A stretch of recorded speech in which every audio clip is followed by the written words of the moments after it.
Hum. Então, gente, boa tarde a todos e todas que estão aqui, nesse encontro aqui com a Anita Rivera Guerra, que é um encontro da Bazar do Tempo, do Clube F, para a gente falar da literatura insubmissa de Cristina Peri Rossi. A gente acabou de lançar o livro A Insubmissa, que é o romance mais recente da autora uruguaia, que chegou a Bazar do Tempo através realmente por meio da Anitta. Ela mesmo antes dela saber, porque a Anitta publicou alguns anos atrás, acho que em torno de 2 ou 3 anos atrás, um artigo excelente na revista Piauí, em que ela apresentava a Cristina Peri Rossi, fazia, de certa forma, uma apresentação biográfica da Peri Rossi e também da sua literatura. Então, nós lemos esse artigo, a gente marcou o encontro com a Anitta. A Anitta já estava fazendo doutorado, né, Anitta? Ela está fazendo doutorado nos Estados Unidos, em Harvard. E quando ela estava no Brasil, então a gente se encontrou aqui perto, a gente tomou um café juntas e a gente começou então esse projeto de traduzir, a Anitta traduzir a obra da Anitta Peri Rossi para Bazar do Tempo publicar. E aí a gente teve eu acho que esse privilégio de poder olhar a obra da Peri Rossi e dizer para a Anitta, Anitta, o que que você acha importante a gente publicar? Primeiro, e aí ela fez a sugestão da Insubmissa e a sugestão também de La Nave dos Loucos, que também já está contratado. E então pudemos contratar esses dois títulos. E foi uma coincidência que na mesma época que a gente começou a negociar, tinha outras editoras também interessadas. Eu acho que a Anitta vai falar melhor do que eu, mas eu acho que o fato da Cristina ter recebido recentemente o Prêmio Cervantes chamou muita atenção, né, para ela, para a literatura dela, que no Brasil tinha tido uma tradução que ficou fora de catálogo. Então, também foi uma coincidência da gente ter lançado esse Submisso no mesmo momento também que a 34 está lançando uma antologia de poesia. Então, né, foi um momento assim que eu acho que as leitoras brasileiras, os leitores brasileiros puderam assim descobrir a literatura da Cristina Peri Rossi. E eu vou fazer uma apresentação da Anitta, né? Como eu disse, a Anitta está fazendo agora um doutorado sobre um outro assunto, mas em Harvard. Ela é pesquisadora e tradutora. Ela também fez um mestrado, também em Harvard. Ela pesquisa a obra da Cristina Peri Rossi desde 2016. Acho que ela também vai contar um pouco, né, de como ela chegou, né, à literatura da Cristina Peri Rossi. Ela é mestre em comunicação e cultura pela Universidade Federal do Rio de Janeiro e se formou em jornalismo também pela UFRJ. A Anitta é tradutora, então também, né, além de pesquisadora, tradutora, traduziu A Submissa e está traduzindo o próximo livro da Cristina Peri Rossi, que nós vamos publicar no ano que vem. Então, primeiro, eu queria agradecer muito a Anitta, não só por esse diálogo com a gente, pela tradução, por ter feito também esse pós-fácil. Acho que ela caiu, né? Depois eu falo tudo de novo para ela, mas também a Anitta fez um pós-fácil muito. Porque a gente sentiu, né, a necessidade da gente ter um pós-fácil que também situasse a obra da Cristina Peri Rossi um pouco dentro da produção também latino-americana e também, sobretudo, falasse um pouco da biografia também da Cristina Peri Rossi. Então, acho que também o que a Anitta, a ideia é que ela faça exatamente essa apresentação hoje, cruzando, né, a literatura e a biografia da Cristina Peri Rossi. Anitta, eu estava te agradecendo, e sim, a gente sabe que você está na Inglaterra, a gente está até querendo dizer, porque a Anitta está com uma intermitência de internet, então falando que, enfim, a gente vai lidar com isso. da melhor forma, porque ela está fora do país, está também nesse fuso horário, por isso que a gente fez às 5, o fuso horário está um pouco desfavorável. E te agradecer, Anitta, pela parceria, por ter, através, né, dos seus estudos, que você tem se dedicado a Cristina a trazer esse livro para Bazar do Tempo e para o público brasileiro. E também acho só para finalizar, teve uma experiência muito bonita que a Anitta conseguiu estar com a Cristina Peri Rossi recentemente, depois que ela fez a tradução. Ela foi visitar a Cristina em Barcelona, onde ela mora, há muito tempo. E ela vai contar depois isso um pouco. Ela ficou muito feliz, né, do livro estar chegando, o livro estar vindo no Brasil com essas novas leituras. Então, Anitta, vou deixar você, enfim, conduzir aqui e dizer também que a gente vai ter mais ou menos, né, Anitta, uma hora de conversa. E se alguém tiver alguma pergunta, quiser colocar uma pergunta, acho que a gente tem um chat que a gente pode colocar algumas coisas ali, mas depois acho que a Anitta ela mesma pode abrir para perguntas também, né, Anitta? E obrigada para todo mundo que está aqui também com a gente em torno dessa obra, dessa autora. Obrigada. Bom, obrigada, Cissa. É uma alegria enorme estar aqui, gente. Muito bom ver todos. é, Bom, muita gente escolheu vir aqui em vez de ver o Fluminense, então eu agradeço também, estou honrada, assim, pela escolha. Bom, e é realmente uma alegria muito, muito grande fazer parte desse.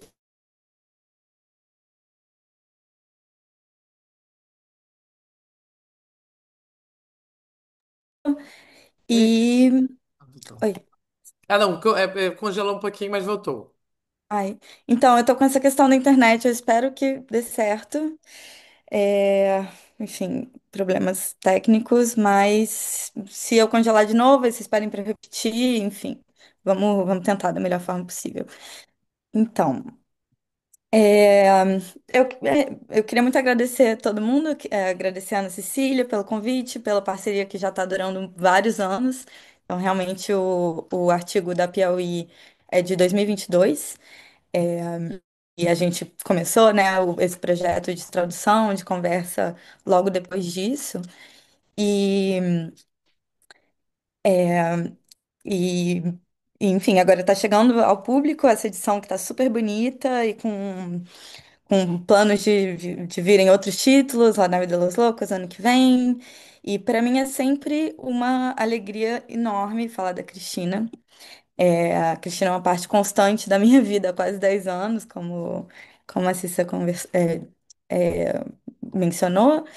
E eu vou dar um pequeno panorama, assim, de como eu conheci a obra dela, só para a gente conseguir também, enfim, passar um pouco desse meu interesse inicial para vocês. E se vocês tiverem alguma pergunta, enfim, podem colocar no chat, mas a gente vai abrir também, né, para perguntas depois, né, da fala barra conversa, enfim.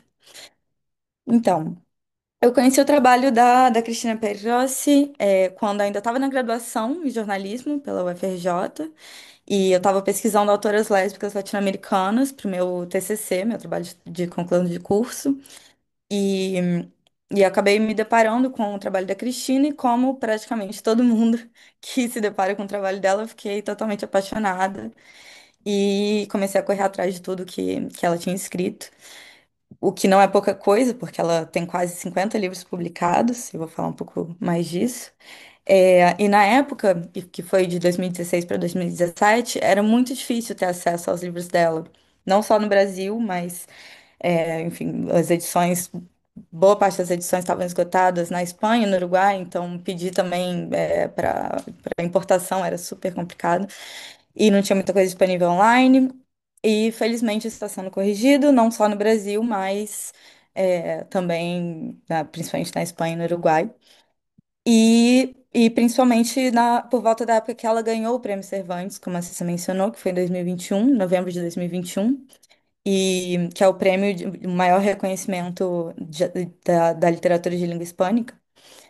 Então, tô falando tudo isso também para a gente entender o quão recente é e o quão O quão recente é esse reconhecimento do lugar da Cristina, tanto na academia quanto no mercado editorial mundial mesmo, não só brasileiro.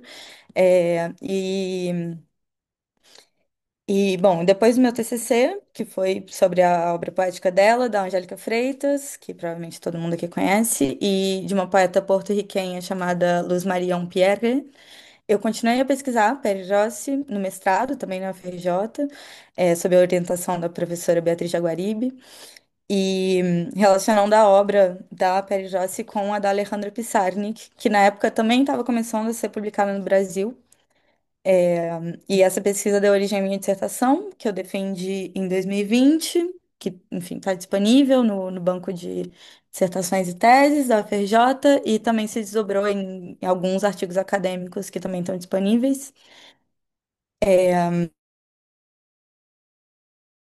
Essa matéria na Piauí, que teve bastante repercussão, fiquei bem feliz na época com poder participar dessa chegada, que não é exatamente uma chegada inaugural da Cristina no Brasil, porque já tinha essa edição de 2017, mas que já estava esgotada, e pouquíssima gente conhecia o trabalho dela, então eu recebi muitas mensagens, e-mails de leitores, de pessoas dentro e fora da academia, interessadas, pelo trabalho dela, encantados com, na verdade, essa figura tão relevante, tão pouco divulgada na literatura latino-americana. E então eu fico muito feliz a gente estar vendo agora a explosão dela, da obra dela no Brasil, que é merecidíssima, e principalmente com ela ainda em vida, né, para poder acompanhar um pouco disso. E, e como a Cita mencionou também, eu tive a honra de conhecê-la pessoalmente, agora em abril, depois de vários anos tentando entrar em contato. É, e ela tá realmente acompanhando muito a repercussão e tá muito feliz com a repercussão dos lançamentos no Brasil. Os jornalistas estão em polvorosa atrás dela. E, enfim, que bom que a mídia também está cobrindo, né? Tá fazendo parte desse reconhecimento. E para fechar essa pequena introdução, queria só falar que é realmente uma honra poder fazer parte dessa história e ajudar também a reparar um pouco essas várias décadas de invisibilização dessa autora, que é uma autora sapatão latino-americana, perseguida pela ditadura uruguaia e que foi colocada de lado pelo mercado editorial, mundial, apesar não só da qualidade do seu trabalho, mas também do reconhecimento institucional e crítico mesmo que ela teve desde a década de 60, tendo, por exemplo, recebido vários prêmios por vários livros, enfim, prêmios importantes. Mas, como eu falei antes, a obra da Peri Rossi é super extensa. Ela tem quase 50 livros publicados, entre romances, contos, poesia e ensaios. Então, realmente seria impossível falar de tudo isso numa hora. Mas nesse sentido a gente está com uma vantagem excelente, que é o fato de que a Insubmissa, que eu cito isso um pouco no Pós-Fácil, não sei bem quem já teve a oportunidade de ler o livro, quem teve a oportunidade de ler o Pós-Fácil, mas a vantagem é que a Insubmissa é uma espécie de microcosmo do corpus literário da Peri Rossi. Então, nesse livro, e esse foi um dos motivos pelos quais a gente escolheu esse livro como lançamento, né, do trabalho dela pela Bazar, porque realmente ele encapsula, assim, muitos temas-chave, é, enfim, que eu vou tentar elaborar um pouco agora nessa fala. E justamente a gente tem uma costura desses temas nesse livro que ajudam a entender melhor a obra dela. Eu dividi a fala um pouco informalmente em alguns eixos que espero que possam explicitar um pouco melhor esses temas, desmembrar um pouco o livro comigo, colocando ele em diálogo também com algumas entrevistas da Cristina desde a década de 70 até mais recentes. É, e um pouco com outras obras dela também, contextualizadas, para a gente ir tecendo uma linha ou várias linhas de leitura que depois a gente pode discutir mais a fundo na parte das perguntas. Então, esses eixos são o eixo da infância, do exílio e da dissidência. E eu queria que a gente imaginasse cada um desses eixos como uma espécie de ponto central, em torno do qual outras palavras orbitam. E como cada palavra pode também mudar de órbita, mudar de um ponto para o outro. Sim. Então, quer dizer, como elas não são fixas. Então, por exemplo, a gente pode associar a palavra memória ao eixo infância, certo? Então, ela orbita esse eixo, mas ela também encontra um lugar na órbita do eixo exílio, porque existe uma conexão também entre exílio e memória. É, e outro exemplo seria a palavra desejo, que é uma palavra muito central na obra da Perdossi e que pode orbitar tanto o eixo infância quanto o eixo erotismo também. Então, eu quero que a gente mantenha em mente que existe esse movimento das palavras em relação à temática central, a esses pontos. Lembrando que elas se sobrepõem, se misturam, e a partir disso a gente pode tentar criar uma espécie de mapa cósmico conceitual, assim, e da linguagem na obra da Perdossi. E antes de entrar nos eixos, na verdade, eu queria falar um pouco do livro como um todo. E eu não sei se, como eu disse, eu não sei se todo mundo aqui já leu, já acabou, mas uma das primeiras perguntas que a Insubmissa propõe é: o que é esse livro? Né? Qual é o gênero desse livro? Enfim, o que que é isso que a gente tem em mãos? É uma autobiografia? É uma autoficção? É um romance autobiográfico? Como a própria Cristina apresenta ele, na verdade, e, e eu não vou entrar aqui numa discussão teórica sobre cada uma das categorias, porque acho que não acrescentaria muito ao debate, mas a gente pode falar mais disso também na parte das perguntas. Mas eu queria falar resumidamente a minha posição sobre isso, que é que, para mim, a Insumissa é uma espécie de fundação mítica da escritora barra personagem Cristina, na qual ela se coloca ao mesmo tempo enquanto sujeito e objeto da escrita, e explora tanto uma construção subjetiva quanto narrativa de si e do mundo. E, e ela fala sobre isso de uma forma muito interessante numa entrevista de 2005, ou seja, 15 anos antes da publicação da Insumissa, de A Insumissa, e eu trouxe aqui uma parte das respostas dela. Deixa eu ver se eu consigo compartilhar. Uhum. Tá, vocês estão vendo? Sim? Sim, sim. Tá, que bom. Sim, tá sim. Então, Se você quiser botar, visualizar. Pode deixar assim, acho que todo mundo lê. eu tentei, mas eu não sei bem Somente slide, fazer. não, tá bom. Aí bota o botãozinho verde que talvez ele amplie. Vê se ali é esse. É. Assim, melhorou? Não. Ou reproduzir, ó, isso. Ah, acho que agora Foi. foi. Né? Tá. Tá Bom, ótimo. a entrevistadora pergunta: você já... o que te levou a começar?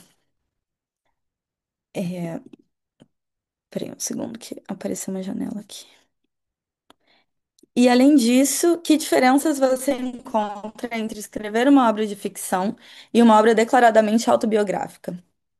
A Pé já se responde. Não são memórias exatamente. Vai ser um romance autobiográfico. Sempre pensei que em algum momento teria que fazê-lo. O detonador foi talvez o livro que escrevi sobre Cortázar. Então percebi que podia fazer isso. E comecei também por outro motivo. Naquele momento eu tinha me apaixonado. E como diz Pavese, todo apaixonado quer contar sua infância à pessoa que ama. Por outro lado, para mim, um romance autobiográfico tem a vantagem em relação às memórias de que a pessoa é obrigada a selecionar. Não se escreve tudo o que aconteceu, mas apenas o que se considera ilustrativo da construção da sua personalidade ou da sua vida. A entrevistadora pergunta: é possível dizer a verdade quando se escreve autobiografia? Cristina responde: a verdade não é dizível, como citação do Estratégias del Deseo, que é um livro dela. O que quero dizer é que a ficção é outra categoria, não é nem verdade nem mentira. E se tivesse que se opor a algo, seria a realidade. Em todo caso, eu diria que todos sabemos que a ficção alude à realidade, mas não é a realidade. Tem um livro inédito que começa com um diálogo sobre literatura e realidade. Alguém diz que são diferentes, e eu respondo que, se fossem a mesma coisa, uma das duas seria supérflua.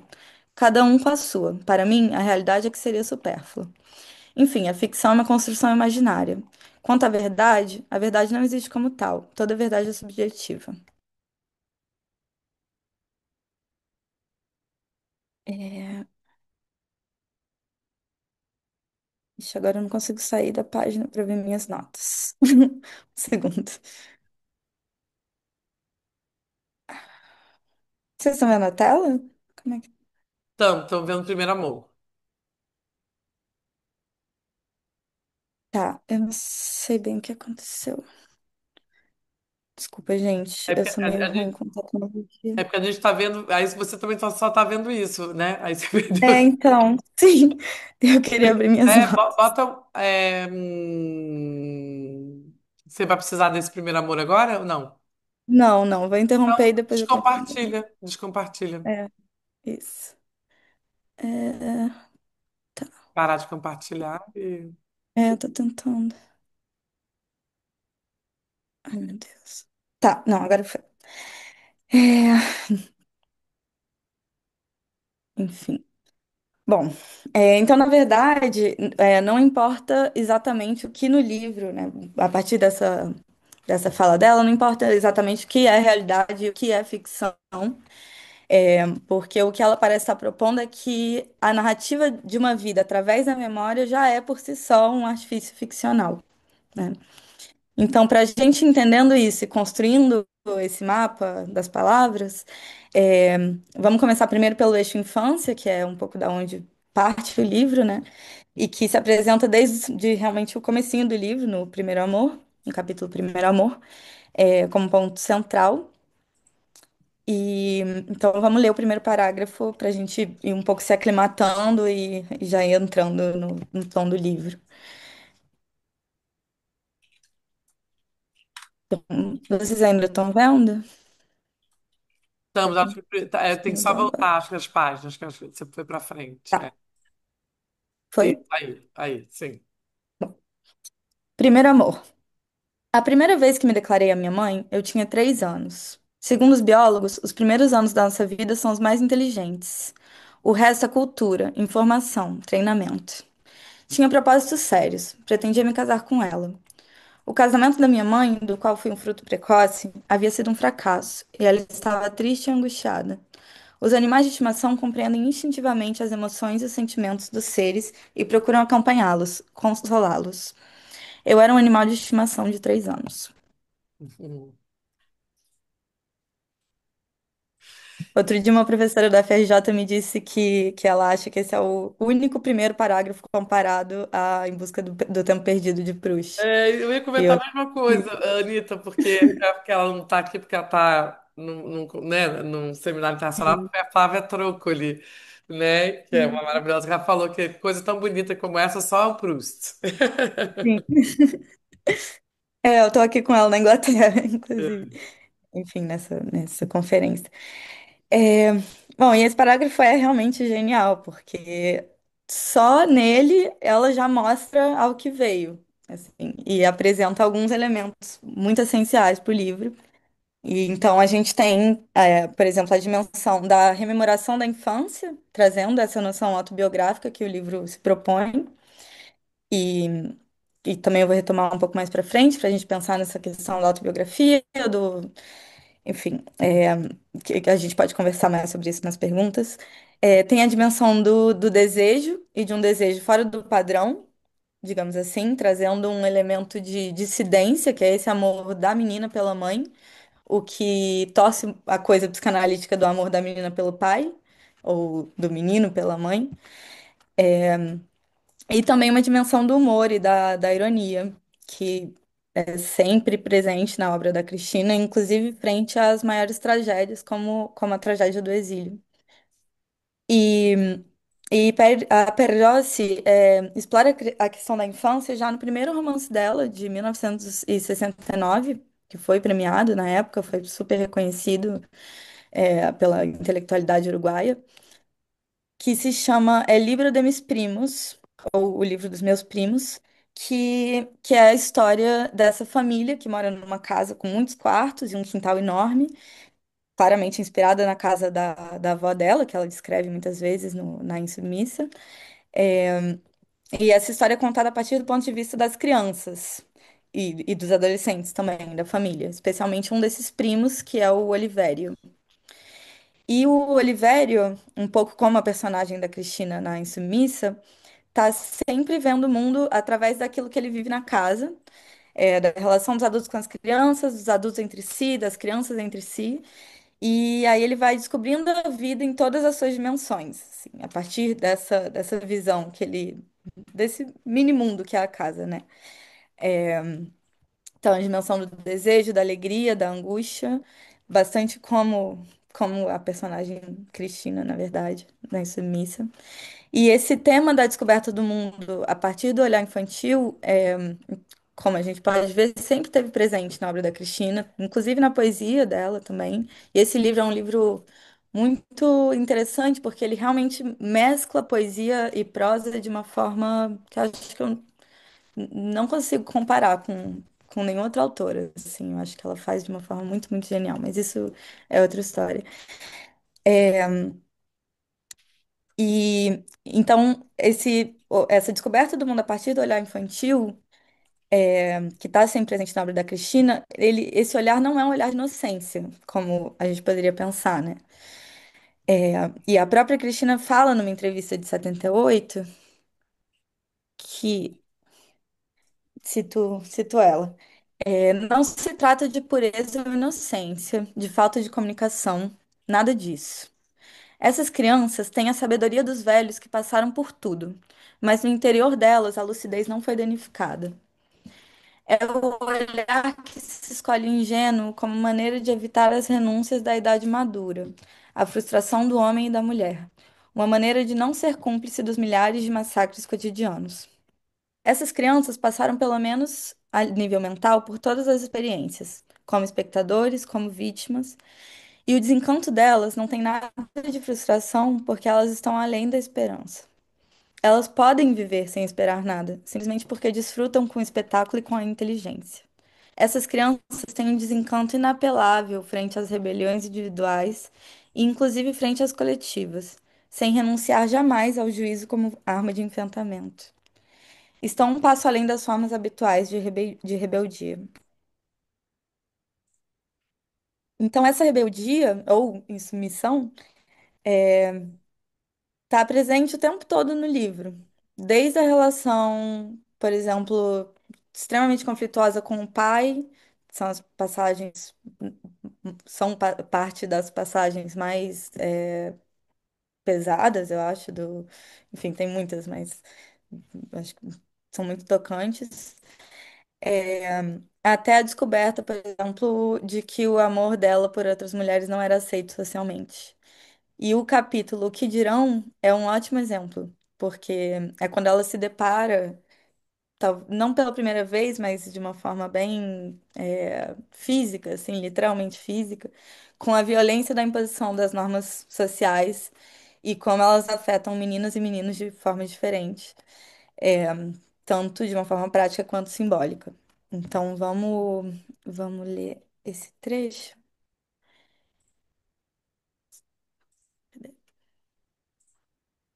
Aqui. O que dirão os tios? O que dirão as tias? O que dirá a avó? O que dirão os vizinhos? O que dirá o médico? O que dirá o padre? O que dirá a professora? O que dirão os primos? O que dirá o policial? O que dirão os amigos? E os colegas de escola? E as colegas de escola? E a sociedade? Eu não sabia muito bem o que era a sociedade, mas se tratava de algo muito importante, como o grande olho de Deus. Deus e a sociedade estavam em todas as partes, e sua única tarefa consistia em vigilar. Vigilavam o dia inteiro, de manhã e de noite, não descansavam nunca, e conheciam até nossos pensamentos e desejos mais ocultos. Me parecia um pouco injusto. A sociedade nos olha o tempo todo? Perguntei à minha avó. Todo, me respondeu. E a sociedade tinha muitíssimas normas, estava cheia de normas, embora algumas delas me parecessem inúteis ou injustificadas. Por exemplo, a sociedade não queria que as meninas usassem calças, embora fossem mais quentes que as saias e protegessem as pernas e os joelhos dos insetos, dos machucados e das pequenas feridas que eram feitas ao subir em árvores ou cair. Por que não posso usar calças? Perguntei à minha avó. Porque você é menina e meninas não usam calças. Eu era uma menina porque usava saia? Uma vez tinha visto uma mulher de calças e não tive nenhuma dúvida de que se tratava de uma mulher. Disse isso para minha avó. Devia ser uma mulher da vida, me respondeu. Quais eram as mulheres da vida e por quê? Havia mulheres da vida e outras da morte? A sociedade não queria que eu usasse calças, nem assoviasse, nem jogasse bola, nem subisse em árvores. A sociedade não queria que eu fizesse perguntas, nem que respondesse aos mais velhos, nem que interviesse nas conversas dos adultos, nem que lesse alguns livros. A sociedade era um não gigantesco contra meus desejos. Eu estava disposta a renunciar a alguns deles, se me demonstrassem racionalmente a conveniência de fazer isso. Eu era uma menina só porque usava saia e não calças? Não seja ridícula, me disse minha avó. Você é uma menina porque não tem pintinho. E o que era o pintinho? E por que me faltava? Se me faltava algo, onde podia consegui-lo? Porque a nós, meninas, faltava algo. Algumas páginas mais pra frente, ela conclui o capítulo, porque, enfim, tem a cena do encontro com o menino, o Pototo, e, e existe ali um confrontamento gráfico, né, dessa falta, entre muitas aspas, e ela está refletindo um pouco sobre essa ideia de falta ou não. E então a Cristina escreve. Anos depois li, em Freud, que os meninos e as meninas costumam acreditar que são iguais.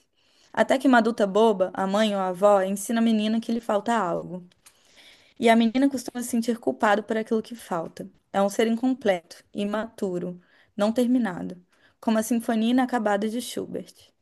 A mulher é incompleta, quem a completará? Virá o príncipe para completá-la? Virá o príncipe ou virá o lobo? Virá completar o marido, o amante, ou a completarão os filhos? Pobre criatura a quem falta algo, pobre ser sem ser, em busca do que lhe falta. Virá o príncipe encantado para dar-lhe o que ela não tem? Nunca escutei definirem um homem pelo que lhe falta. Nunca ouvi que uma avó ou uma mãe dissesse ao neto ou ao filho: Você não tem clitóris nem vagina. Mas às vezes acontece, como aconteceu comigo, que mesmo na minha ignorância, eu não sabia que tinha clitóris, descobri espontaneamente para que servia. Para me proporcionar um prazer autônomo, independente, sem esperar nenhum príncipe encantado.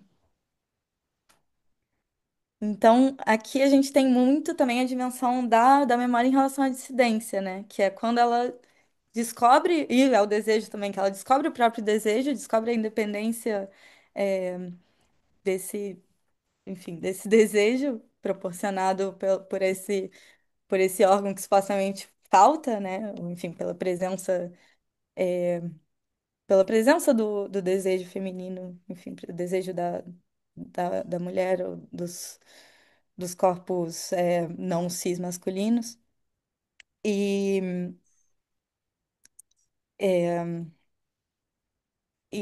enfim, e entra também nessa questão da norma, a partir desse olhar da infância, né, que vai desconstruindo um pouco essas coisas que são, do ponto de vista do adulto, tão, do ponto de vista da avó ou da mãe, nos exemplos dela, tão fixos, né. E outra passagem que explicita isso bastante tá no capítulo A Sala de Visitas, que eu queria que a gente lesse também. Aqui. Tá na página, entre a página 56 e 57. Talvez o que mais me perturbasse na sala de jantar das visitas não fosse a ausência de visitas, nem a penumbra, nem o fato de que algumas gavetas estivessem sempre fechadas, mas sim um grande quadro que ocupava parte da parede. Era uma cópia sem assinatura de alguma obra famosa. Representava um almoço no campo. Mas não era o campo uruguaio, plano, despido, despovoado.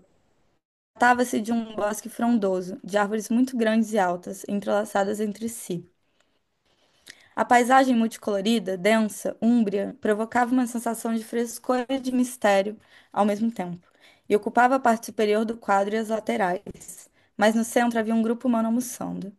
O grupo era formado por vários homens, elegantemente vestidos de fraque ou de terno preto e cartola, como se, em vez de um almoço campestre, estivessem no palco de um teatro, na ópera ou em salão de festas.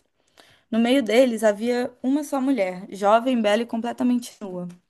O contraste era manifestamente violento, como se o pintor quisesse sugerir algo, algo que era muito importante, sem dúvida, e que me provocava uma profunda perturbação. Por que a mulher era a única nua no meio daquele grupo de homens completamente vestidos, elegantemente vestidos? Haviam se reunido para almoçar no campo e ao mesmo tempo desfrutar da companhia de uma garota bonita e nua? Que espécie de privilégio eram as roupas? Somente as pobres, as garotas belas e pobres, se desnudavam para servir de espetáculo aos homens que usavam fraque e comiam no campo, sendo elas parte do festim. Sendo elas parte do festim, parte do banquete? A cena desencadeava em mim uma série de pensamentos, dúvidas e incertezas difíceis de evitar. Estava claro, por um lado, o contraste entre os homens completamente vestidos e a garota, bela, mas nua, como se fosse parte do banquete. Em primeiro lugar, eu me dei conta de que estar nua ou vestida era algo muito importante. Significava muitas coisas. Aqueles cavalheiros possivelmente eram ricos. A riqueza não se evidencia na nudez. Um homem ou uma mulher nus não delatam sua classe social. Mas se há um grupo de homens vestidos e apenas uma mulher nua, o mais provável, pensei, é que os homens sejam ricos e a mulher pobre. Porque se ela fosse rica, estaria vestida como eles. Então, aqui a gente tem também uma dimensão da injustiça, social que nesse livro aparece muito através do personagem do Beachcomber, que é o personagem de um morador de rua, e que a Cristina fica profundamente tocada e perturbada por essa figura que está meio às margens da sociedade e que faz ela criar toda uma ficção a partir também do que as vizinhas, a avó, do que disse, né, sobre esse personagem. E, enfim, é uma Aqui, ó, o Bluetooth. personagem muito chave também Uhum. nesse livro. É, e então é esse olhar infantil, esse olhar que não se submete a essas normas e por essa lucidez que não foi danificada, como ela fala na entrevista, que revela o absurdo e a artificialidade dessas normas. E é por essa exposição do absurdo que a rebelião é feita, como no diálogo incrível da personagem Cristina adolescente com a amiga que também estava apaixonada por. E também vamos ler esse trecho. Que Isso já está bem mais à frente do livro, porque, enfim, já é a Cristina um pouco mais velha, não é a Cristina tão criança, e ela também descobrindo esse desejo em relação a um desejo físico em relação a outra pessoa também. E não só o desejo, acho que simbólico em relação à mãe, ou, enfim, então, mas é sempre por esse fio, essa linha do desejo que o livro vai se traçando também. Então ele escreve. Uma tarde, na hora do recreio, Alina veio correndo, agitada, para o banco onde eu lia solitariamente acima de Becker e gritou: Somos anormais, somos anormais. Seu grito me assustou. O que ela queria dizer? Somos anormais, insistiu. Somos homossexuais, me revelou. Em minha ignorância sobre as classificações, eu não tinha a menor ideia do que isso significava. Só me interessava o amor.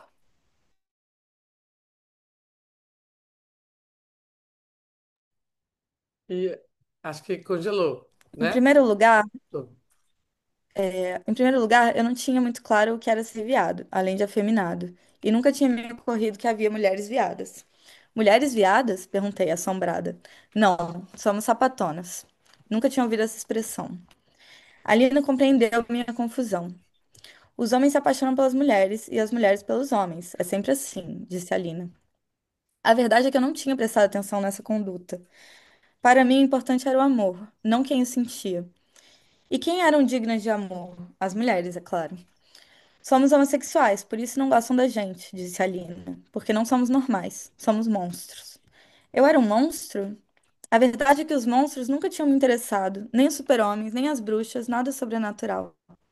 Alina era uma monstra e nós éramos as únicas monstras do mundo? E tem mais, é pecado mortal, acrescentou. Eu era católica, embora fizesse um tempo que minha fé cambaleasse por algumas incoerências doutrinais e perguntas sem resposta. Quando o homossexual morre, ele vai para o inferno, disse Alina com autoridade. E se ele não soubesse que era homossexual? Vai para o inferno de qualquer maneira, respondeu. Isso sim me indignou. Uma coisa era cometer um pecado sabendo disso, e outra ignorando que fosse pecado. Na página seguinte, ela continua pensando nisso, tem uma conversa com a mãe sobre isso, e tem esse encontro com Deus, ou com, enfim, com o grande olho de Deus, como ela citou antes, né, que é a sociedade. Então, essa junção também da norma coletiva e da norma, enfim, individual, religiosa. Então, ela escreve: Naquela noite, antes de me deitar, tive minha primeira dissidência com Deus. Se todos éramos filhos de Deus e Deus nos havia criado, tinha me criado anormal e, portanto, não era culpa minha. Eu não tinha pecado por sê-lo, de modo que não me sentia culpada. Se eu morresse anormal e me enviassem para o inferno, eu aceitaria com resignação, porque Deus me criou assim. Senti rancor por Deus pela primeira vez na vida, mas me pareceu um sentimento louvável, de modo que não voltei a comungar nem a me confessar, posto que eu não me sentia culpada. Então, é sempre essa racionalização da criança, expondo o absurdo da lógica dos adultos, na verdade, essa lógica, enfim, que se quer imóvel, mas que realmente é ilógica, e como as crianças mostram, né? Realmente. Que o livro vai todo se costurando. Enfim, e está presente também em outras obras dela, como eu mencionei. É, e para continuar a questão dos eixos, eu acho muito interessante narrativamente como a forma com que a vida pós-exílio da Cristina aparece no livro também, como espécie de interlúdios um pouco suspensos no meio da narrativa. Como, por exemplo, no capítulo que ela está ficcionalizando a memória da vida da bisavó, tentando explorar um possível suicídio, entender o sofrimento, talvez passado de geração em geração das mulheres da família, e que ninguém fala disso, que é um tabu, enfim, e ela um pouco recuperando essa vida através de uma memória que não é dela, ou seja, uma memória impossível.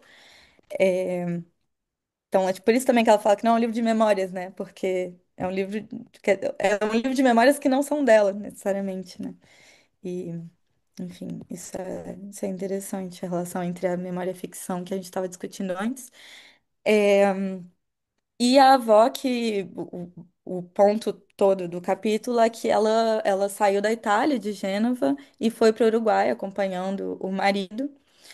Mas o marido morre e ela se vê totalmente sozinha, sem falar a língua, com um monte de filhos. Enfim, na verdade, ela se suicida um pouco antes do marido morrer, ela recebe a notícia de que o marido vai morrer, enfim. E o interlúdio do exílio aparece como uma identificação dessa Cristina já adulta, já após exílio, com essa memória impossível da avó. Enfim, que quando ela termina uma relação amorosa, uma passagem super bonita também, e que ela escreve que meu exílio não começou no dia 20 de outubro de 1972, quando o navio, o Cristóforo Colombo, da linha italiana Mediterrânea, ancorou no porto de Barcelona, em uma suave e luminosa manhã de outono. Mas um ano depois, no dia 30 de setembro, quando eu e você nos separamos. Eu me lembro dessa manhã. Encontrei-me subitamente na Rua Balmes, de Barcelona, na altura do número 199. Havia estado outras vezes ali, mas nunca tinha me sentido sozinha. Ao nos exilarmos juntas, foi, na verdade, como se não tivéssemos nos exilado, como se transportássemos com a gente tudo aquilo que amávamos até então. O perfume das glicínias na rua desculpa, Laranhaga, em Montevidéu, a estátua do cacique ferido no ventre por uma bala disparada pelo invasor, que vemos do terraço do nosso andar, na rua Sebochati, em frente ao mar, as canções de Mina, a Tigresa de Cremona, grande, grande, grande, a estreia de Balada para um Louco no Teatro Solis, cantada por Amelita Baltar, a pizza a cavalo no pátio embaixo dos arcos do La Passiva, o coreto do Jardim de Rosas no Prado, as ondas que alcançavam o calçadão em Pocitos, empapavam a carroceria antiga dos carros, o ruído do vento nas esquinas, o tango Rencor, cantado por Carlos Gardel, do único disco da vitrola do bar, Retiflado em Mi Tristeza, as prostitutas da rua Ituzaingó os colocavam para dormir na cama delas nos quartos de pensão. E as canções de Maria Bethânia, os contos de Felisberto Hernandes, os livros de Cesário Pavese e de Juan José Arreola, que comprávamos à prestação. Surpreendida pelo exílio no meio da rua Balmes, me sentei em um banco de madeira pintado de branco e olhei ao meu redor com um horrível sentimento de estranheza. Quem era Balmes? Eu podia dizer quem eram José Henrique Rodó, Bartolomeu Mitre, Fructuoso Rivera, mas não sabia quem era Balmes, nem Calvo Sotelo, e o único parista que eu conhecia era o poeta cubano que haviam obrigado a fazer autocrítica por um livro, Fuera de Juego, considerado de maneira exagerada contra-revolucionário. Estava efetivamente sozinho, em uma cidade estranha, e acabava de me separar da única pessoa com a qual podia compartilhar as lembranças, os não ditos, a diferença que existe entre dizer melocotão e durazno, pibe ou crio, garufa ou fiesta. Uma cidade estranha, que eu não conhecia, apesar de estar nela fazia um ano, porque estar com você era como não ter partido nunca de Montevidéu, não ter chegado a Barcelona, continuar no navio, não sair dele. Por ser alheio a mim, tudo era ameaçador. As árvores da Rambla de Catalunha, os postes de luz, as suntuosas escadas de alguns edifícios, as varandas modernistas, as lojas de roupa de comida. Durante esse ano, eu não havia tido consciência do isolamento, da separação, da estrangeiridade. Sua companhia e o amor tinham me protegido dessa angústia. Você era minha cidade, meu país, minha língua, meu passado, minha família, meus alunos, as ruas que eu conhecia, o Rio Grande como o mar, meus livros, minha música, meus objetos preferidos, como aquela pequena bússola que eu sempre levava no bolso. E de repente, tudo isso tinha me abandonado. Não tinha me abandonado no dia 20 de outubro de 1972, quando Cristóforo Colombo rompeu as amarras. Me abandonou no dia 30 de setembro do ano seguinte, quando nos separamos para sempre, e eu, em um banco da rua Balmes, compreendi que o exílio não era só mudar de espaço. O exílio era separar-se da pessoa amada, deixar de falar a mesma língua. Os apaixonados e as apaixonadas têm sua própria língua. Mudar de amor é mudar de dicionário, e deixar um amor é perder um dialeto. Ah, é lindo essa parte, né? Nossa. Como a Cláudia falou, né, Cláudia? Essa parte tem cada coisa linda, né? Não, é incrível. Eu fico, enfim, muito emocionado. E aqui também tem várias chaves de leitura de toda a obra da Cristina, que são, por exemplo, o estranhamento. Então, o estranhamento não só pelo exílio, enfim, espacial, mas também temporal, que traz a questão da nostalgia. Então, a impossibilidade de voltar para um tempo, para um lugar que já não existe mais, porque o tempo já passou. Isso é muito importante para ela. Então, inclusive, ela nunca volta para Montevidéu, porque numa entrevista ela fala que é impossível voltar para Montevidéu que ela deixou e que ela não queria mais ter nostalgia de Barcelona, porque ela já viveu 23 anos com nostalgia de Montevidéu, que o retorno é impossível, então ela não queria também deixar Barcelona, né? E então, essa falta de lugar, esse deslocamento de espaço temporal com o mundo. E Mas também uma ligação muito forte com o lugar, né? Enfim, ela vai aqui descrevendo durante várias linhas toda a vida dela em Montevidéu e, ao mesmo tempo, essa vida toda é representada por essa pessoa que já não tá lá, né? Enfim, que foi embora também. E eu acabei de me dar conta que eu não falei muito da biografia dela, né? Enfim, posso falar um pouco agora. Bom, É. Se você ela quiser, nasceu. Anitta, só para gravação, se você quiser descompartilhar, só para poder você ficar maior na Ah, sim. gravação, é, Sim. Melhor. se você não Eu for acho que eu usar já. agora, né? Essas. Isso, ó. Pronto. Melhor? Bom, Eu só ia fazer uma pergunta, porque eu sei que você vai entrar claro. nisso, é porque a gente, enfim, na editora a gente conhece essa biografia dela, mas uma curiosidade é exatamente em relação ao exílio, porque ela sai do Uruguai antes mesmo da ditadura, então não sei se você podia falar depois um pouquinho disso, que ambiente era esse uruguaio que obrigou ela a sair antes mesmo né, da ditadura e que depois proibiu os livros dela, né, que eu imagino que sejam para essas questões exatamente do desejo, da homossexualidade, né, enfim, tal. Sim, não, perfeito. Acho que eu vou começar por aí, porque, na verdade, a, a biografia que a gente mais conhece fora do livro é essa mesmo, porque não existe muita documentação de antes. Então, bom, em 63, na verdade, aos 22 anos, ela lança o primeiro livro dela, chamado Vivendo, é um livro de três contos. E aí, em 68, ela lança Los Museus Abandonados, que é um livro de dois contos, se eu não me engano. E em 69 ela lança o El Libro de Mis Primos, que é esse primeiro romance dela. E nisso ela já fazia parte, ela era professora de literatura num instituto super importante de formação de professores em Montevidéu.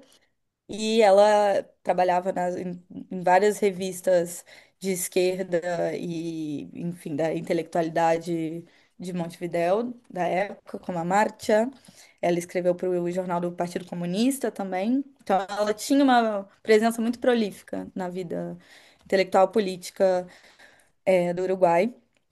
E no final dos anos 60, a esquerda uruguaia estava muito forte.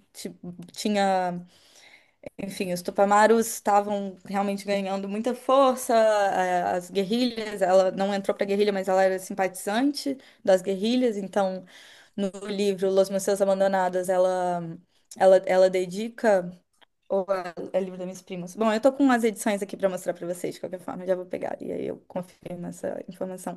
Ela dedica aos guerrilheiros, né? E em A Livro das Minhas Primas, um dos primos é um guerrilheiro, na verdade. Ele foge da casa pra ir pra guerrilha.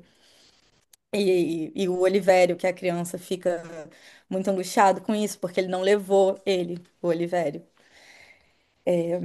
Enfim, também é uma parte muito bonita.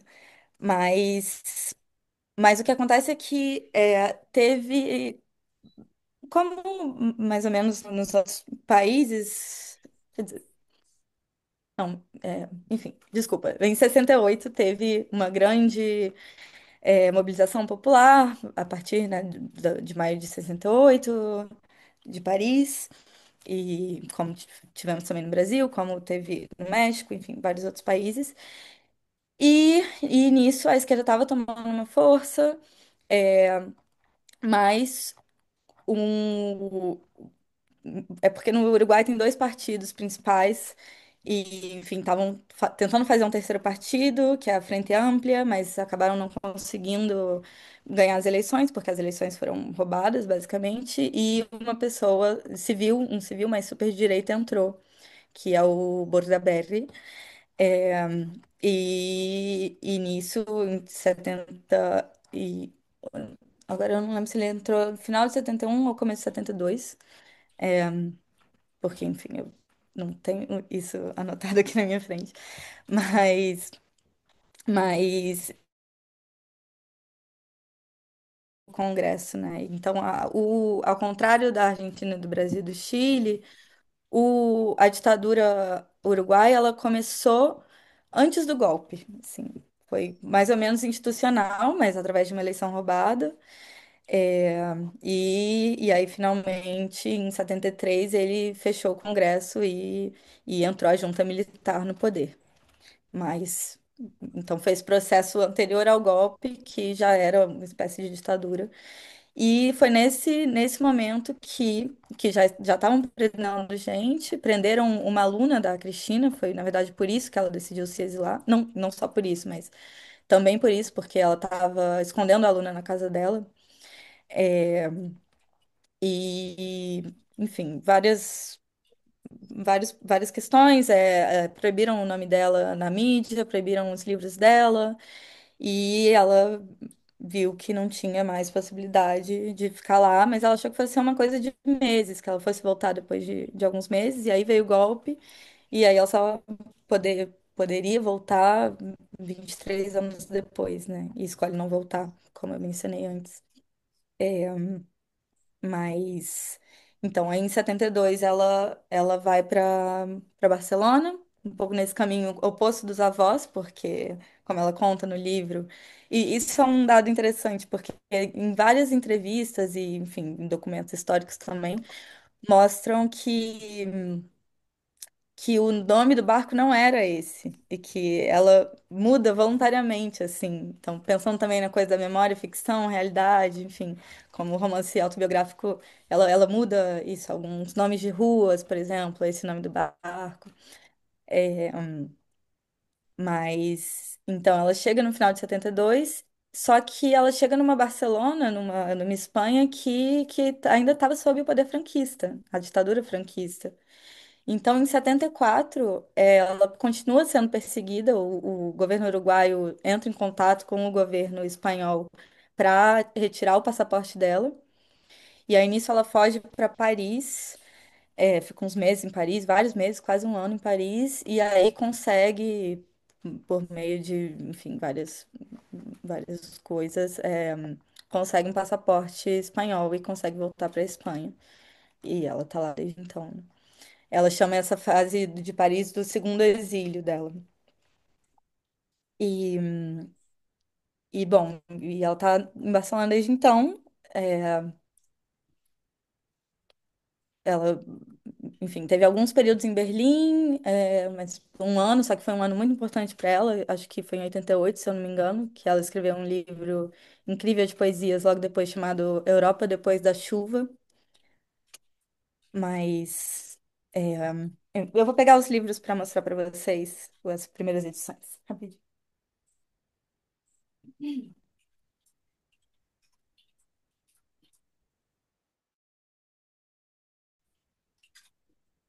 Tá. Esses são só alguns livros, mas E aí que você que eu tô. eu não sei se você podia falar, né, porque eu acho super interessante isso de falar, porque assim, a gente na Insubmissa, a gente, como você apresentou, tem esses eixos, e aí eu não sei se nesses outros livros, a questão, por exemplo, do desejo, porque pelo que eu, né, pelo que eu entendi, até a presença das relações entre mulheres e desejo, isso tudo fez com que ela também fosse perseguida nesse contexto uruguaio, né? Então, só se você Sim, puder falar um pouquinho exatamente. se esse é um tema realmente que ela nunca teve amarras para falar, né? Eu acredito que, né, o amor entre mulheres e a questão do desejo físico, né? E ela fala isso tão bonito, né? Assim, a questão carnal de corpo, né? Então, não sei se isso é presente em outros livros dela também. Sim, não, absolutamente presente. E eu vou mostrar agora o primeiro livro de poesia dela, que é o Evoé, de 71, que foi um escândalo na época, mesmo intelectual, política, enfim, de Montevidéu, era extremamente masculino, extremamente heterossexual. E então esse livro realmente meio que colocou ela no radar, assim, de insubmissão, né, de subversão.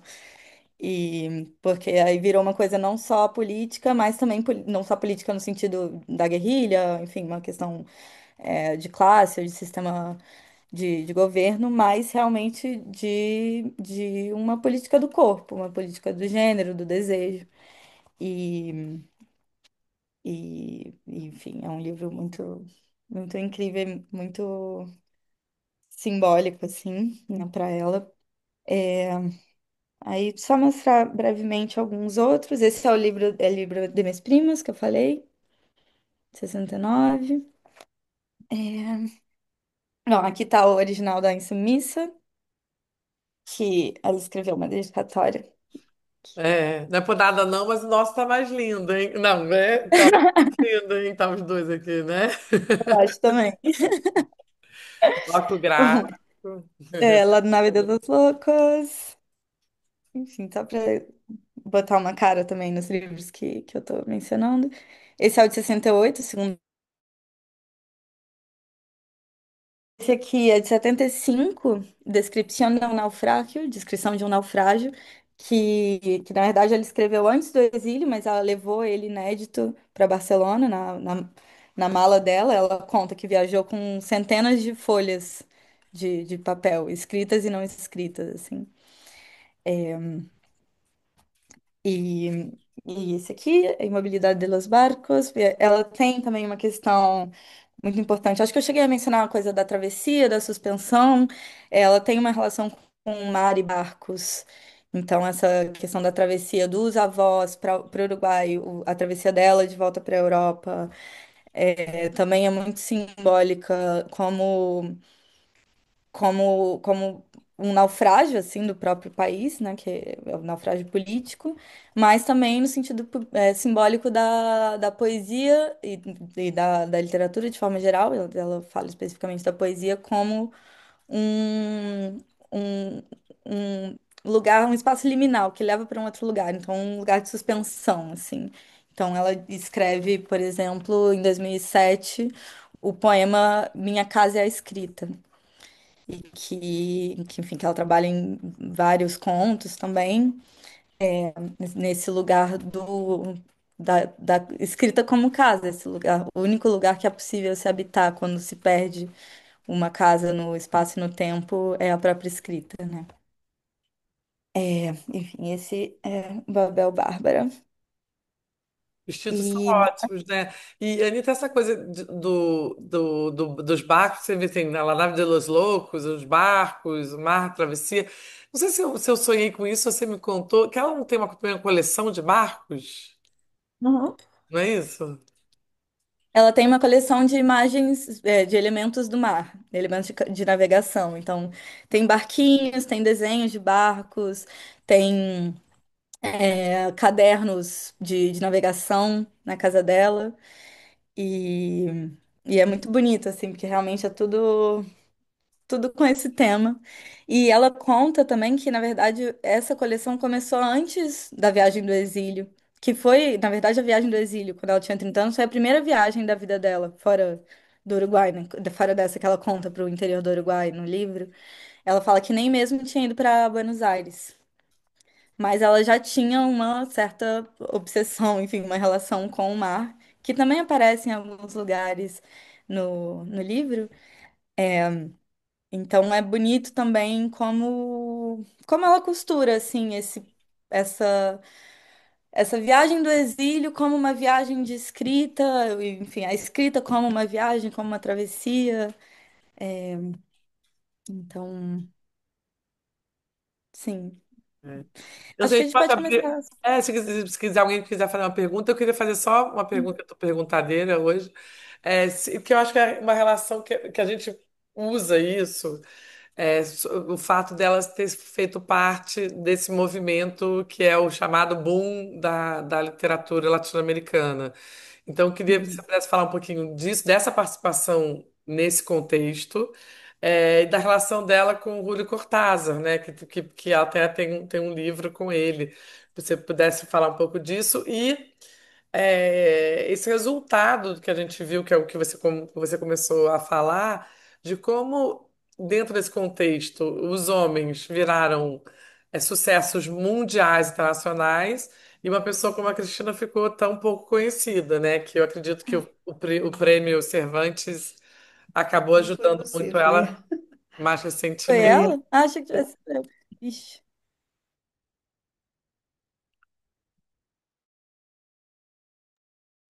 E acho que a Anitta congelou, vai voltar. Congela e volta. E acho que foi gol do Fluminense, inclusive. Bom, Voltou. então, eu já estava começando a responder. É, mas, bom, é um pouco isso. Ela fala que ela própria não é dessa geração do boom. E a própria questão do boom é uma categoria questionável, né? Enfim, tem uma discussão grande e muito boa sobre isso, como é uma invenção também externa, não é uma invenção latino-americana, de fato. É, mas ela se coloca como dessa geração da diáspora, que ela chama, que é inclusive o nome de um livro dela de 76. E ela diz que foi a primeira, ou uma das primeiras pessoas que usou essa palavra definir esse movimento, né, dos exilados latino-americanos em direção aos lugares. Mas em 73 ela ficou muito amiga do Cortázar, a partir de 73, inclusive através do livro de Mis Primos, aquele que eu mostrei, cadê? Esse aqui, de 69. Porque o Cortázar enviou para a editora dela, em Montevidéu, uma carta falando que gostou muito do livro. Ele estava morando em Paris na época e ele teve acesso ao livro. E a carta, ela já estava em Barcelona, então a carta acabou chegando nela e eles acabaram ficando muito amigos até a morte dele, 13 anos depois, que enfim, foi muito triste para ela. Até hoje ela fala disso com muita emoção. E ela escreveu esse livro lindo, que é o Julio Cris, que ela conta a relação deles e conta também como ela habitava esse mundo do boom. Então, como eles, por exemplo, foram jantar com o Garcia Marques, mas também se colocando nesse lugar um pouco de estranhamento, até por, enfim, por ser mulher, por ser sapatão, mas também por ser bem mais jovem do que eles, né? Uhum. Respondi, era mais Respondeu, ou menos. respondeu sim. Acho que a Cláudia que tem uma mão levantada para fazer uma pergunta. Pode falar. Tá. É, que alegria estar aqui, ver esse livro publicado.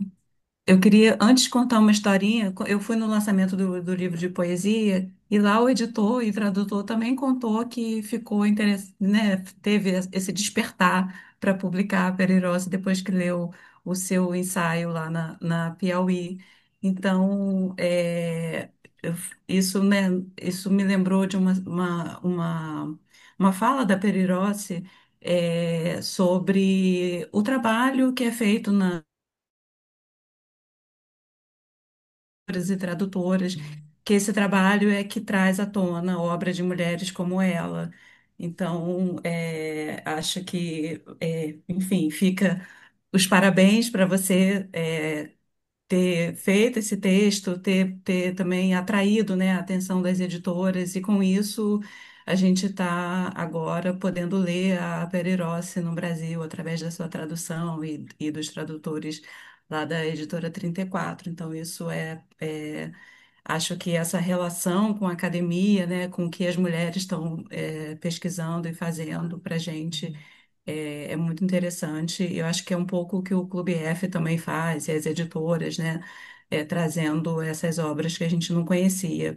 Eu falei da Pere Rossi na UF, na universidade aqui em Niterói, e tem uma professora lá, a Lívia Reis, que é especializada em obras hispânicas, e ela contou que esteve com a Pere Rossi há muitos e muitos anos, num congresso em Cuba, e ela ficou muito feliz de ver que ela está sendo publicada aqui, e ela fez esse comentário sobre a Pere Rossi ser uma escritora lésbica.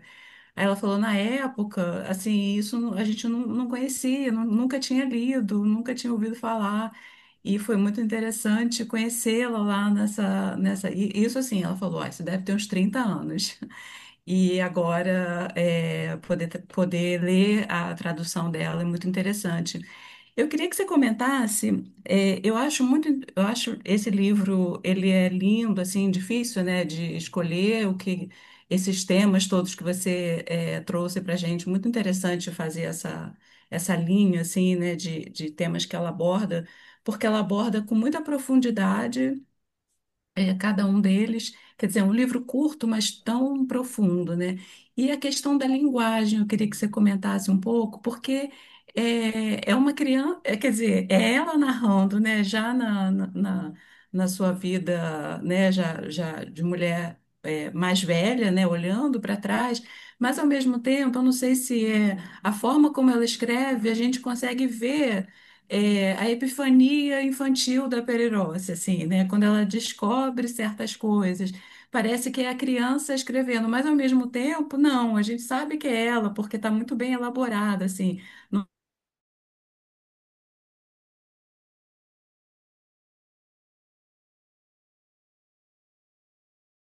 nessa voz infantil, mas ao mesmo tempo, quer dizer, não sei se é na voz, não sei nem como definir esse estilo, porque a gente vê ali a criança, a gente acompanha assim, né, como ela está desabrochando, como ela está descobrindo esse mundo, mas ao mesmo tempo é a escritora madura escrevendo, né? Nossa, obrigada, Cláudia. Enfim, excelente pergunta e obrigada também pelo que você falou antes. Eu queria elogiar o trabalho de vocês, da Bazar, que é um trabalho muito, muito essencial para trazer mesmo essas mulheres junto, né, da academia. A gente tem que andar junto e, enfim, conseguir fazer esse trabalho.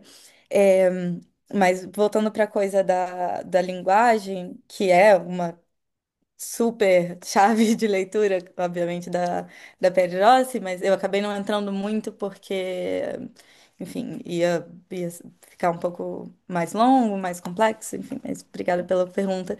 E eu acabei de perceber uma coisa, que eu acho que essa coisa da alegria infantil que você estava falando, o tom mais infantil, e não infantilizado, né, mas uma descoberta mesmo de mundo, eu acho que ele é algo muito dela, sabe? Dela enquanto pessoa mesmo. Porque ela, não sei, quando você conhece ela, ela tem. O olhar dela é divertido, é curioso, ela tem essa.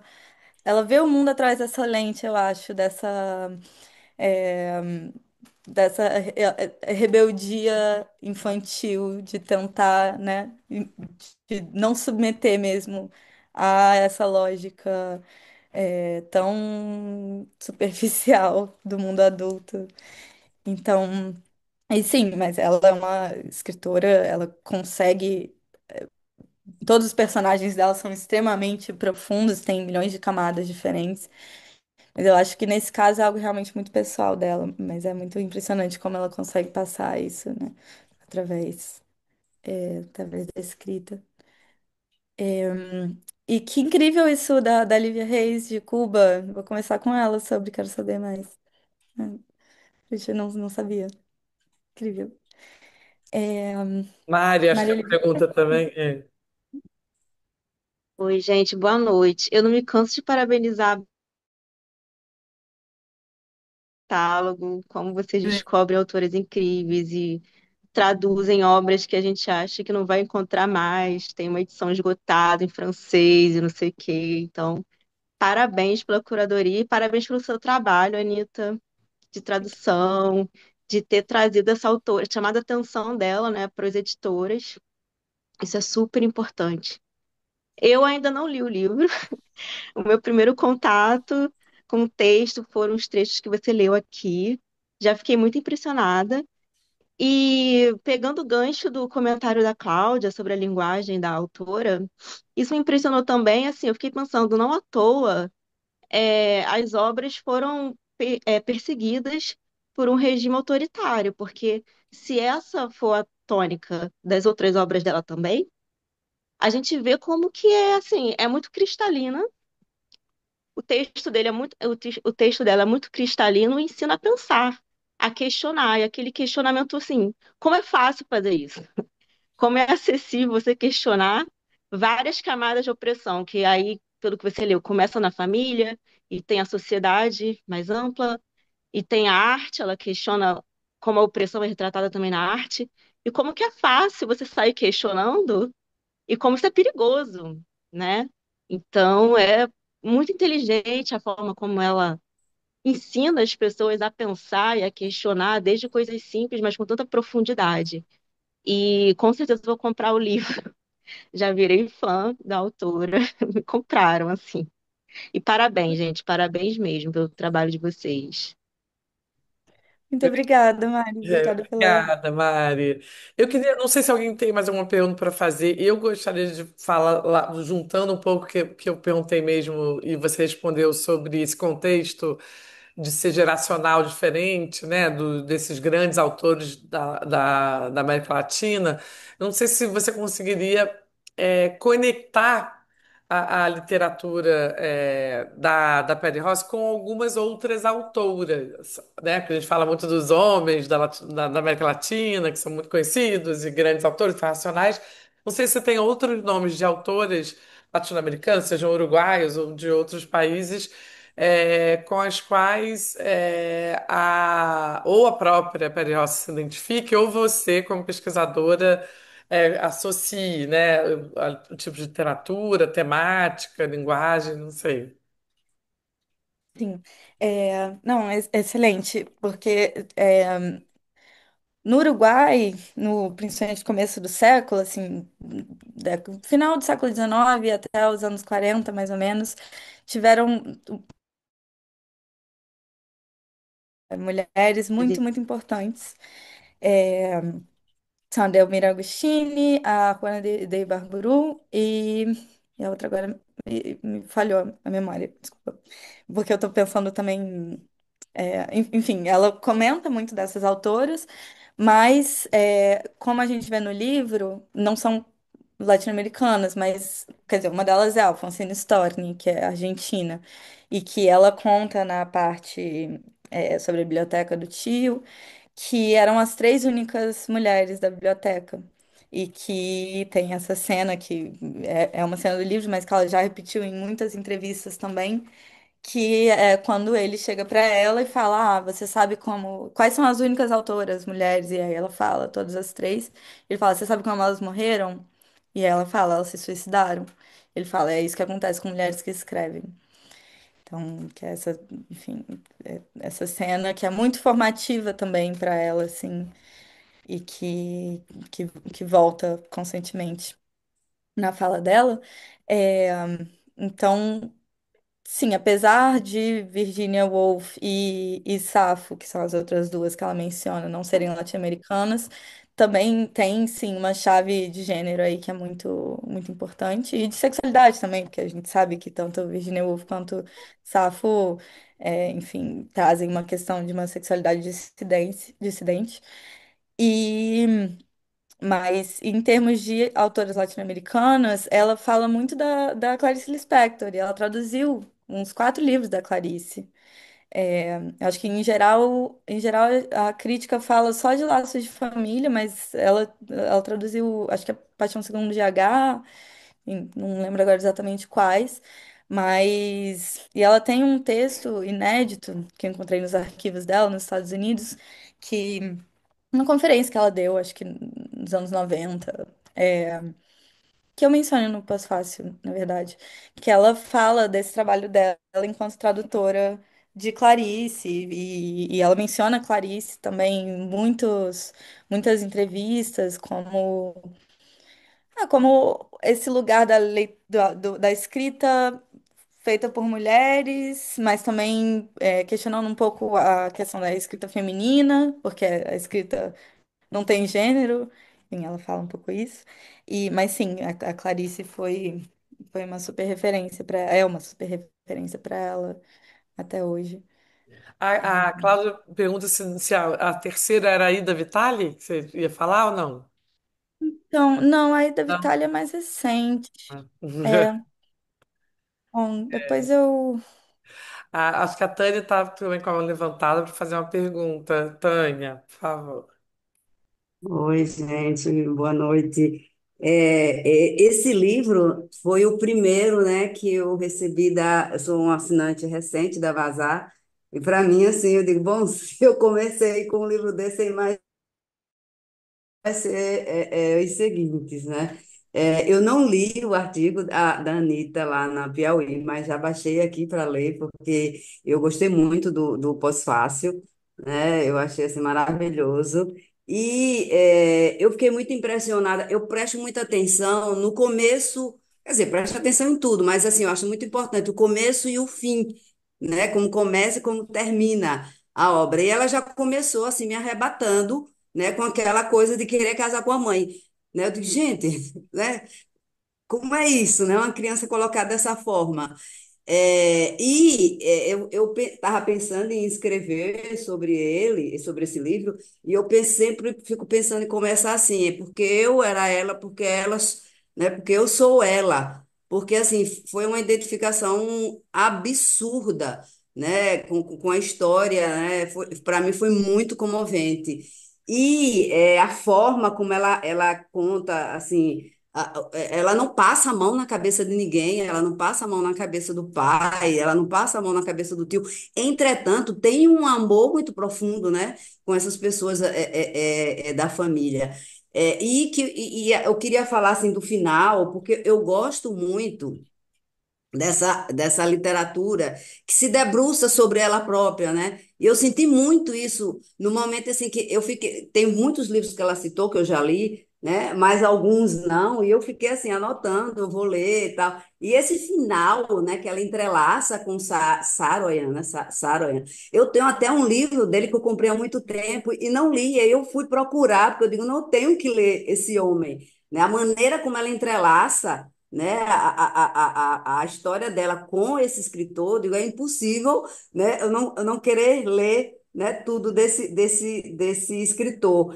E aí eu queria saber se ela, nas outras obras, né, que é o primeiro livro né, a gente tem publicado dela aqui, eu queria até, sabe, Anitta, que você publicasse todos os livros dela, inclusive, né, obviamente, as poesias, né, que tem muita poesia também, mas eu queria saber se ela também nas outras obras, né? Você que já leu tudo, ela também faz essa costura, né? Com o próprio ato de escrever, com a própria, ela brinca, ela conversa, ela discute a própria literatura, o próprio ato, né?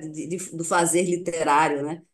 Porque eu gosto muito, né? Dessa escrita, dessa literatura que faz esse espelhamento, né? Uhum. Incrível a pergunta, Tânia.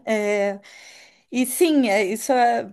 Enfim, você está tocando num ponto muito importante que ela está sempre, na verdade, pensando sobre a própria linguagem e a própria escrita e esse lugar da escrita, da linguagem em relação com o desejo, com a infância, porque a infância também, para ela, é a descoberta da linguagem, né? A descoberta do mundo é através da descoberta da linguagem. Então tem também a parte muito bonita, algumas partes que ela fala de metáforas, metáforas, né?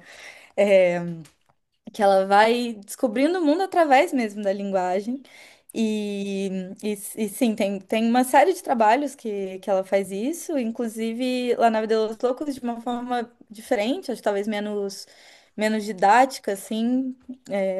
Não sei se didática é a palavra, mas uma coisa que você me fez pensar é que esse livro também é muito um livro, quase uma aula de literatura, né? E ela era professora de literatura. Ela foi durante muitos anos em Montevidéu.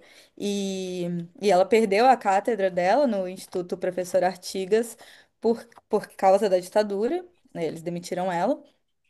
E ela foi a única professora a não conseguir de volta essa cátedra, ao contrário dos professores homens, que todos foram recontratados e ela não foi, enfim, por motivos que a gente já sabe. E então eu acho que ela também está o tempo todo mostrando essa paixão dela por literatura e traçando essa história da literatura, enfim, se colocando, colocando as referências, mas também não só, enfim, não só de uma forma estilística, mas de uma forma subjetiva mesmo, né? De uma forma de parte da vida. Acho que não existe uma separação entre a vida e literatura para Cristina. Acho que as duas coisas andam muito juntas. Tem mais uma pergunta? Eu queria lembrar um trecho do livro que acho que a gente não falou, mas também é tão importante, né? Que é aquela parte que ela sofre violência, né, no hospital. Ela fala também de uma forma bem, porque eu tenho pensado muito nessa questão de como abordar a violência contra crianças, né, na literatura e como descrever essas cenas. E ela escreve com muita sensibilidade, né? Eu fiquei muito tocada, assim como nesses outros trechos, pensando ali qual é esse lugar da mulher no mundo, né? Você leu aquele trecho que ela está falando que a sociedade está sempre olhando, mas ao mesmo tempo não tá protegendo, né? Essa criança, como nesse caso. aquela cena que ela fala do quadro, né? Que a mulher eu esqueci o nome é Courbet, não me lembro A agora o nome nua, do. aquela que ela tá nua no É, centro. é, que é um quadro que causou muito furor naqueles salões de Paris, porque tinha a mulher nua e tal, mas não porque, mais por uma questão moral do que por uma questão de crítica ao lugar da mulher na sociedade, né? E é interessante como ela vai construindo essas cenas para mostrar que, olha, a sociedade está vigiando, né? Mas não tá protegendo, não está punindo esse lugar, né, das mulheres e das meninas. Não sei se você quer fazer algum comentário sobre essa cena, que me tocou assim também muito, além de todo, de todo o livro. Sim, não, muito bem colocado. Essa cena é muito. Esse capítulo todo da operação é, é muito. Representa isso muito, muito cruamente, né? Um capítulo muito cru, talvez o mais cru que tem do livro. E, e principalmente, acho que o que mais me pega nesse. Não o que mais me pega, mas uma coisa que me pega muito nesse capítulo é o final, né? Que é a mãe falando: Ah, você não pode contar isso pro seu pai. Que é realmente esse reconhecimento da violência, mas ativamente um silenciamento para, como de alguma forma, proteção dela, mas que obviamente não é, enfim, realmente essa forma da mãe de proteger ela, que é também super violenta, mas que é a única forma que ela tem ao mesmo tempo. Então, acho que você falou super bem, não tem muito a acrescentar, assim, porque é um assunto muito pesado, muito delicado, e eu concordo com você, que ela trata disso de uma forma muito sensível. Sim. Aí eu queria só, enfim, fazer conexão, acho que tem muitas pessoas aqui que são do Clube F, de como a gente tem tido, né, a Cláudia, que está aqui sempre, né, à frente do clube, é, dentro da literatura, também protagonistas mulheres crianças, né? Então, assim, a gente leu As Vira-Latas, eu digo também de sul-americanas, né? Latino-americanas, sul-americanas, de As Vira-Latas, que tem vários protagonistas que são crianças ou, né, jovens, pré-adolescentes. Tem o livro da Juliana Ortiz Ruano, que é A Febre de Carnaval, também uma criança que fala, eu acho também, né, agora em Submissa, tem uma uma certa estratégia aí, no melhor sentido, que é falar de assuntos muito duros e muito presentes na vida das mulheres, como violência sexual, como impedimentos, né, como castrações mil, como insegurança, violências de outros tipos, de uma maneira que seja possível ser lido, né? Ou seja, que as pessoas queiram ler e que as pessoas possam ler. E que essa linguagem da infância, que diz isso de formas, né, diferentes, acaba sendo um caminho muito feliz no sentido da literatura, né? Que você consegue trazer esses assuntos para a literatura na voz de crianças ou de mulheres muito jovens. Eu acho que isso não é, para dizer que isso não é uma coincidência, eu acho que isso não é totalmente gratuito, né? Eu acho que isso também é um caminho que as mulheres estão encontrando para falar de assuntos muito duros, né? E muito difíceis, que talvez da voz de uma mulher adulta ficaria cru demais, né? Então, enfim, não sei se, né, Cláudia, você que também acompanhou essas leituras, eu acho que isso me fez lembrar de alguns outros assuntos e dessas outras autoras, de outras essas vozes. E obviamente que a gente vai ver agora, né, no próximo livro que a Anitta vai estar traduzindo, que La Nave de los Loucos. Não sei se você quiser falar sobre isso para a gente, enfim, encerrar olhando para frente, assim, né? Sim, posso. Ixi, peraí. Eu caí? Não. Vamos ver Não, isso. O que que é? É que fechou a janela, eu achei que eu tivesse caído, mas acho que tem alguém. Bom, enfim. Lagoa. É, sim, falando, eu tô muito animada. com a tradução desse livro e eu também estou um pouco receosa no bom sentido, porque é um livro extremamente complexo em termos de linguagem, assim. A própria Cristina fala que é o romance mais mais complexo, mais bem escrito, mais incrível que ela já escreveu, assim. Ela fala isso. E e é um tom totalmente diferente desse, então não esperem a mesma coisa, mas tem sempre a Cristina por trás, então tu tem, claro, várias linhas de contato, vários eixos, todos esses eixos que eu mencionei estão presentes no livro, mas de uma forma também muito diferente. E é um livro muito duro também, principalmente pela questão do exílio, porque foi um livro escrito, publicado em 84, ou seja, ainda durante a ditadura. E, é a história desse personagem chamado X, ou X, que é uma pessoa sem lugar, sem tempo, sem território, então, e as implicações da linguagem ou da ausência de linguagem frente a essa ausência de território, né? Então, acho que eu vou deixar um pouco por aí. Estou bem animada. Que bom, estamos também. Não sei se alguém quer botar mais um, falar, fazer algum comentário, alguma pergunta.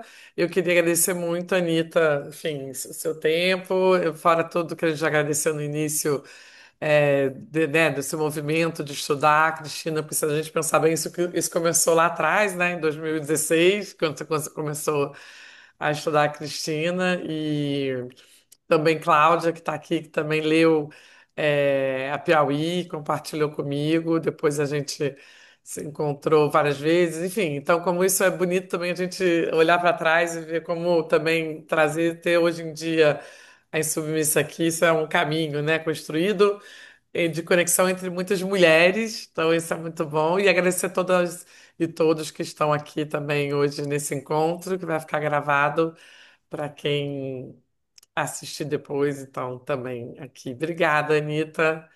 Obrigada. Muito obrigada a todo mundo, mas enfim, a Cissa, a Cláudia, a todo mundo que fez pergunta, que falou no chat. Às vezes é difícil acompanhar o chat, mas foi um prazer. E eu tô sempre aberta, se vocês quiserem mandar um e-mail, enfim, com mais perguntas, tá bom? Tá Tchau, ótimo. gente. Obrigada, gente. Boa Tchau, noite. obrigada. Boa Obrigada. Não noite. deu para fusão Tchau, dessa tchau. vez, gente, mas vai dar alguma hora. Tchau, tchau. Tchau, Ana, querida Bracher. Conseguiu entrar, que bom. Um pouquinho, mas depois você vê gravado, querida. Você vê gravado. Vou subir, a gente vai subir amanhã, tá? Beijo, gente.